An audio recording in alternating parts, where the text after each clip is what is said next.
नमस्कार मंडळी, स्वागत आहे आपलं गोसत्व या यूट्यूब चॅनलवरती.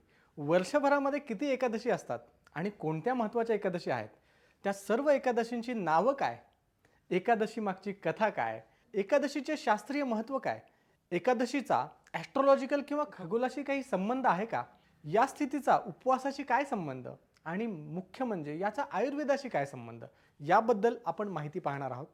तुम्हाला माहितीच आहे, हिंदू धर्मामध्ये एकादशी ही फार पवित्र मानली जाते. एकादशी म्हणजे मराठी महिन्यांचा 11वा दिवस. हा दिवस भगवान विष्णू यांच्या पूजेचा असतो. त्या दिवशी उपवास, सदाचरण, नामस्मरण असे व्रत केल्यामुळे पापे नष्ट होतात असे म्हटले जाते. आता आपल्याकडे हजारो वर्षापासून जी हिंदू कालगणना चालते ती चंद्राच्या कलेनुसार असते. चंद्राच्या कलेनुसार दिवस मोजतात. म्हणजे तुम्ही रात्री अगदी चंद्रकोर बघून सुद्धा तुम्ही त्या महिन्याचा दिवस सांगू शकता. मराठी महिन्याच्या पहिल्या दिवसाचा म्हणजे प्रथमेचा चंद्र हा अगदी नाजूक कोर असते आणि ती चतुर्दशीपर्यंत वाढत जाऊन पौर्णिमेपर्यंत ती कोर पूर्ण चंद्र होते. या पहिल्या दिवसांचा पंधरवडा म्हणजे शुक्ल पक्ष म्हणतात. म्हणजे शुक्ल पक्षामध्ये चंद्र कलाकलाने वाढत जाऊन पौर्णिमेपर्यंत 15 दिवस होतात आणि पौर्णिमेनंतर परत प्रथमा, द्वितीया, तृतीया नंतर अमावस्येपर्यंत 15 दिवसेपर्यंत चंद्र परत कलाकलाने छोटा होत जातो. यालाच कृष्ण पक्ष म्हणतात. त्यामुळे एका महिन्यामध्ये 2 एकादशा आणि वर्षभरामध्ये एकूण 24 एकादशी येतात. या सर्व एकादशांना वेगवेगळी देवींची नावं आहेत आणि त्यांच्याशी निगडीत वेगवेगळ्या कथाही आहेत. त्यातल्या त्या देवी एकादशी यांचे या दिवशी प्रकट झालेल्या आहेत. त्या देवींच्या नावानुसार त्या कथा आहेत. आता यामागचे प्रमुख कथा म्हणजे मृदुमान्य नावाच्या राक्षसाने भगवान शंकराची भक्तिपूर्व आराधना केली होती. त्याचा भक्तिभाव पाहून भगवान शंकर प्रसन्न झाले. त्यांनी मृदुमान्य राक्षसाला वर दिला की तू कोणत्याही पुरुषाकडून मारला जाणार नाहीस, पण एका स्त्रीच्या हातून मारला जाशील. असा वर मिळताच या राक्षसाचा पूर्वी असलेला मृदू स्वभाव नष्ट झाला. याचे कारण म्हणजे शंकरानेच त्याला अमरत्वाचा दिलेला वर होता. त्यामुळे त्याच्यापुढे कुणाचाही निभाव लागला नाही.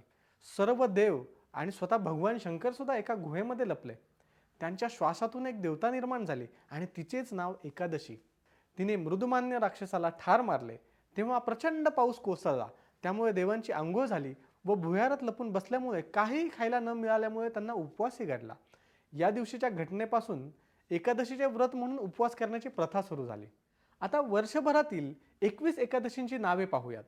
सुरुवात करूया आषाढ शुक्ल एकादशीपासून, जिला देवशयनी एकादशी असंही म्हणतात, जी बऱ्याच जणांना माहीत असते कारण ही पंढरीच्या वारीशी संबंधित असते. त्यानंतर आषाढ कृष्ण एकादशीला कामिका एकादशी असे म्हणतात. त्यानंतर श्रावण शुक्ल एकादशीला पवित्र एकादशी असं म्हणतात. त्यानंतर श्रावण कृष्ण एकादशीला अज एकादशी असं म्हटलं जातं. भाद्रपद शुक्ल एकादशीला परिवर्तनी एकादशी असं म्हणतात. भाद्रपद कृष्ण एकादशीला इंदिरा एकादशी असं म्हणतात. अश्विन शुक्ल एकादशीला पाशांकुश एकादशी म्हणतात. अश्विन कृष्ण एकादशीला रमा एकादशी असे म्हणतात. कार्तिक शुक्ल एकादशीला प्रबोधिनी एकादशी असं म्हणतात.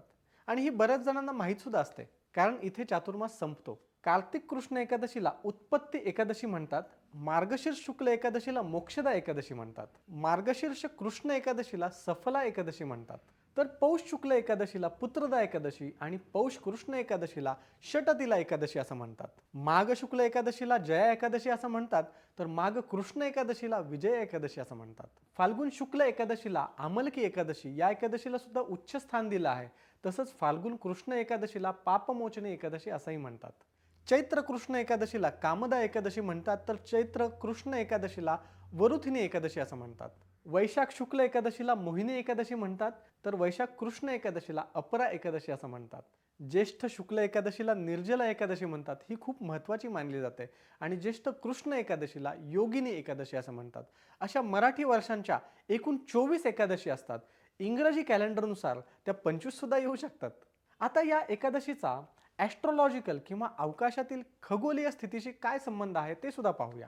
शुक्ल पक्ष एकादशीच्या एकादशी तिथीच्या शेवटी सूर्य, पृथ्वी आणि चंद्र यामध्ये 120 अंशाचा समभुज त्रिकोण तयार होतो. म्हणजे जर सूर्य मेष राशीच्या शून्यवर असेल आणि चंद्र सिंह राशीच्या शून्यवर राहील, त्याप्रमाणे कृष्ण पक्षातील एकादशीच्या तिथीच्या शेवटी जर सूर्य मेष राशीच्या शून्यवर असेल आणि चंद्र कुंभ राशीच्या शून्यवर राहील, म्हणजे सूर्य आणि चंद्रामध्ये 300 किंवा 60 डिग्रीचा फरक असतो. अशा वेळेला ही एकादशी तिथी येते. वैदिक काळामध्ये उपवास किंवा लंघनाचे खूप महत्त्व सांगितले आहे. हे केवळ आयुर्वेदिक दृष्टिकोनातूनच मान्य होते. त्यामुळेच उपवास हे प्रचलित आहेत.